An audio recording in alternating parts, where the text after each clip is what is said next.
Hello বন্ধুরা, আজকে আমি বানাতে চলেছি পায়েস। দেখতেই পাচ্ছ, এখানে আমি 1 লিটার দুধ নিয়ে জাল দিতে বসিয়ে দিয়েছি।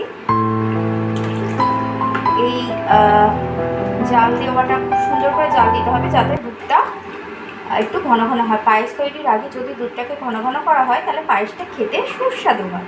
সেই জন্য আমি এখানে দুধটা জাল দিতে বসিয়ে দিয়েছি। আমি এখানে লিকুইড দুধ নিয়ে নিয়েছি। তোমরা চাইলে দোকানের কেনা লিকুইড দুধও কিনতে পারো, বা আমুল স্প্রে আমুল কিনে নিয়ে সেটাকেও আর কি লিকুইড বানিয়ে নিতে পারো। তো এখানে এই দুধটা জাল দিতে বসিয়ে দিয়ে নিয়ে নিয়েছি কাজু, কিশমিশ, 2 মুঠো গোবিন্দভোগ চাল। যেহেতু আমি 1 লিটার আর কি দুধ নিয়েছি, সেহেতু 50 গ্রাম চাল নিয়েছি। আর এখানে নিয়ে নিয়েছি চিনি। তোমরা চাইলে গুড়, বাতাসা, যার যা ইচ্ছা সেটাই ব্যবহার করতে পারো। আর এখানে নিয়ে নিয়েছি এলাচ, আর এখানে নিয়ে নিয়েছি 2টো তেজপাতা, আর রয়েছে আমুল স্প্রে। এটাও আমি একটুখানি ব্যবহার করবো আর কি। তো চলো দেখতে থাকো, দুধটা ওখানে জাল হয়নি। তো বন্ধুরা, দুধটাকে বারবার একটু নাড়াচাড়া করতে হবে।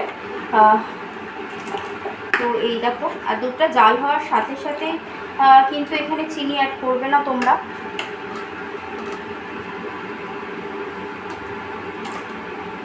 তো চলো দুধটা ভালো করে আর কি জাল হয়ে যাক, তারপর এখানে আমি তেজপাতা আর এলাচটা অ্যাড করে দেবো। দুধটা একটু ঘন হলে আমি এখানে তেজপাতা আর ওটা এলাচ অ্যাড করে দেবো। তো চলো দুধটা একটু ঘন হয়ে যাক। তো বন্ধুরা, এখানে কিন্তু আমার দুধটা বেশ একটা ঘনত্বে চলে এসেছে আর কি। এই দেখো, বেশ একটা সুন্দর ঘন হয়ে গেছে আর কি। তো এইখানে আমি এই যে রাখা 2টো তেজপাতা আর এই এলাচগুলোকে দিয়ে দেবো একটা একটা করে। আবারও ভালো করে এটাকে নাড়তে থাকবো। যতক্ষণ এটা খুব ঘনত্ব না হচ্ছে, ততক্ষণ এখানে কিন্তু আমি কোনো রকম চাল অ্যাড করব না।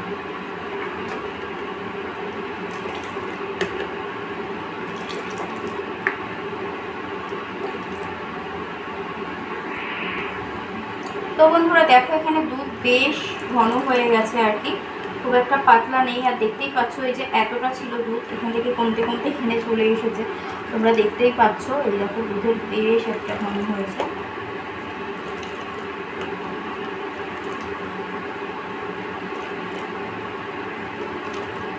এখানে এবার আমি চালটাকে অ্যাড করব।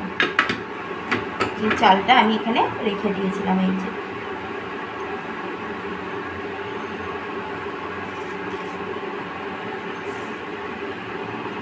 দেখতে হবে চালটা যেন জমাট না পেতে যায়, তলা না পাকিয়ে যায়। এরকম করে মাঝে মাঝেই নাড়তে হবে।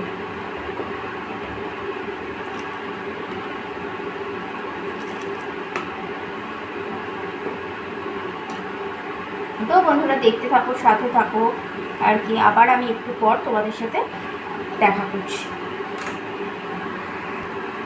বন্ধুরা, চিনি কিন্তু এখন দেওয়া যাবে না, যতক্ষণ চালটা মানে হাফটা সেদ্ধ না হচ্ছে। এবার এখানে আমি একটু স্বাদ হওয়ার জন্য এখানে এবার একটুখানি আমি আমুল স্প্রে অ্যাড করবো আর কি, গুঁড়ো দুধটা ভালো লাগার জন্য, একটা স্বাদ আসার জন্য। এই যে 1 চামচ আর কি আমি গুঁড়ো দুধ এখানে অ্যাড করে দেবো। দিয়ে ভালো করে এটাকে নাড়তে থাকবো, যাতে দুধের সাথে চালটা মিশে যায় আর হচ্ছে মানে কোনোভাবে দলা বাঁধতে না পারে। তোমরা দিতেও পারো, নাও দিতে পারো। আমি স্বাদ হবার জন্য একটা অন্যরকম ফ্লেভার বলো, একটা স্বাদ বলো আসার জন্য আমি এখানে আমুলের এই দুধটা অ্যাড করলাম আর কি। তো চলো, এটা আর একটু ভালো করে ফুটলে আমি এখানে চিনিটা অ্যাড করে দেবো।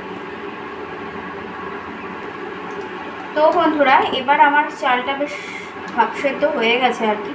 এবার এখানে আমি অল্প অল্প করে চিনি মেশাতে থাকবো। চিনি মেশাতে থাকবো আর নাড়তে থাকবো, যাতে চিনি বা চাল কোনোটাই তলায় বেঁধে না যায়।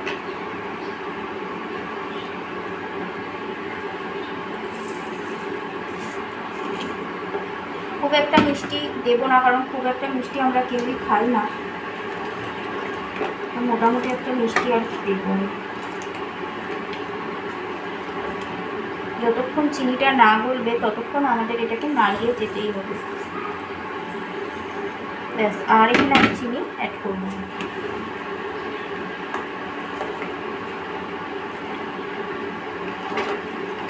তো বন্ধুরা এটা একটু চিনিটা গলুক, তারপর রেডি হয়ে গেলে, চিনিটা গলে গেলে আবার আমি তোমাদের সাথে দেখা করছি।